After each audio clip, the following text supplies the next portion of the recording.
எல்லோருக்கும் வணக்கம். DD cook ஹவுஸை subscribe பண்ணதுக்கு ரொம்ப நன்றி.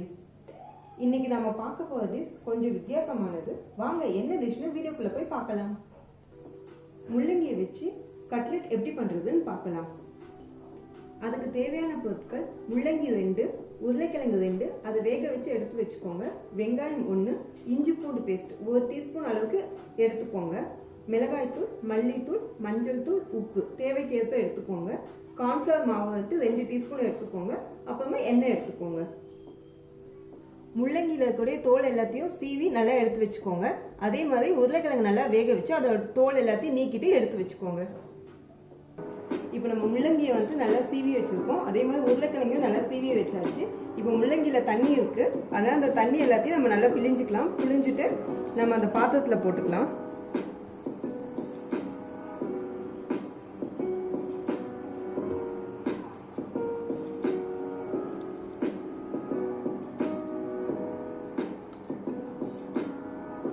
இது கூட இப்போ வந்து வெங்காயத்தை ஆட் பண்ணிக்கலாம்.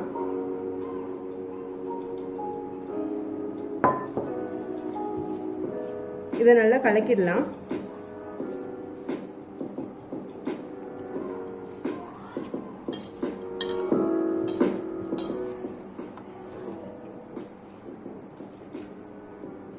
அதுக்கப்புறம் இப்போ உருளைக்கிழங்கு வந்து ஆட் பண்ணிக்கலாம்.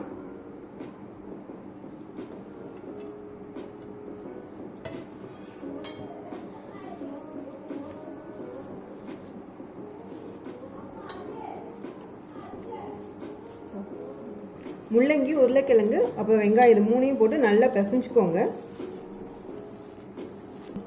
இஞ்சி பூண்டு நல்லா நசுக்கி வச்சிருக்கோம், அந்த பேஸ்ட்டையும் இது கூட வந்துட்டு ஆட் பண்ணிக்கலாம்.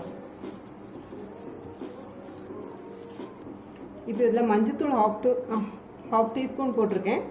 அப்புறம் மிளகாத்தூள் எடுத்து வச்சது, அப்புறம் மல்லித்தூள், அது தேவைக்கேற்ப உப்பு அதையும் வந்துட்டு ஆட் பண்ணிக்கலாம்.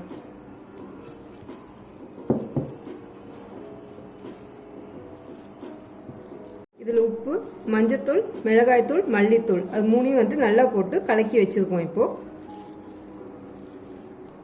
இப்போ மாவு வந்துட்டு நல்லா பிசைஞ்சு வச்சாச்சு. இப்போ நம்ம சின்ன சின்ன உருண்டையாக பிடிச்சி வச்சுக்கலாம்.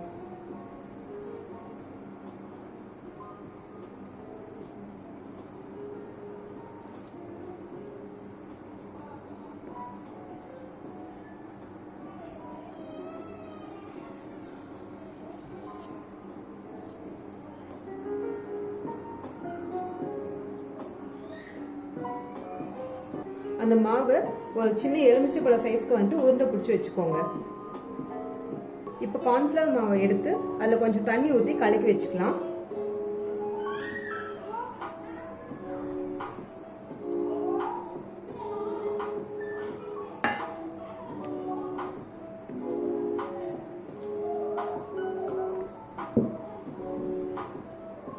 அடுப்பு பற்ற வச்சுட்டு எண்ணெய் ஊற்றி காய வச்சுக்கோங்க. அதுக்கப்புறமா வந்துட்டு இங்கே கார்ன்ஃப்ளவர் இருக்குங்களா, அது தண்ணி ஊற்றி கொஞ்சம் கரைச்சி வச்சுக்கோங்க.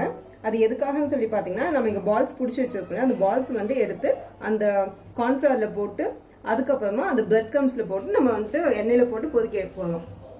எண்ணெய் காஞ்சிடுச்சான்னு சொல்லிட்டு ஃபஸ்ட்டு பார்த்துக்கலாம். எண்ணெய் நல்லா காஞ்சிடுச்சு.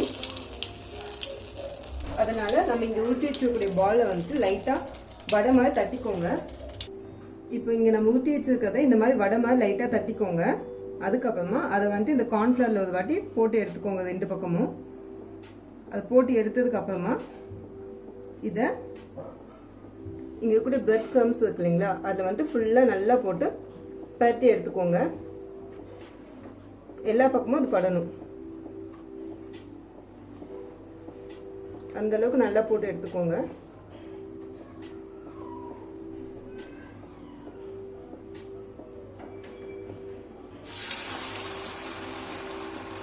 இப்போ நம்ம எண்ணெயில் போட்டுட்டோம்.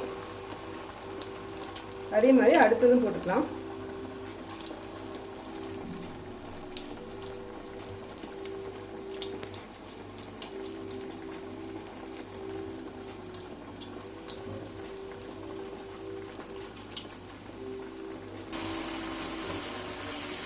போட்டுட்டு உடனே வந்து எடுத்து திருப்பி போட்டுருங்க.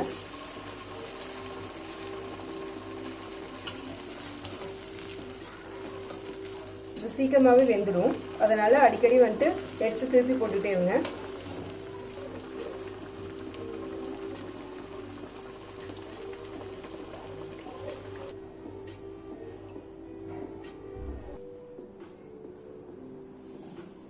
சுவையான முள்ளங்கி கட்லெட் ரெடி ஆயிடுச்சு. இதை நீங்களும் உங்க வீட்டில் செஞ்சு பார்த்துட்டு உங்களோட கமெண்ட் ஷேர் பண்ணுங்க. இந்த வீடியோ உங்களுக்கு பிடிச்சிருந்துச்சுன்னா லைக் பண்ணுங்க, ஷேர் பண்ணுங்க, சப்ஸ்கிரைப் பண்ணுங்க.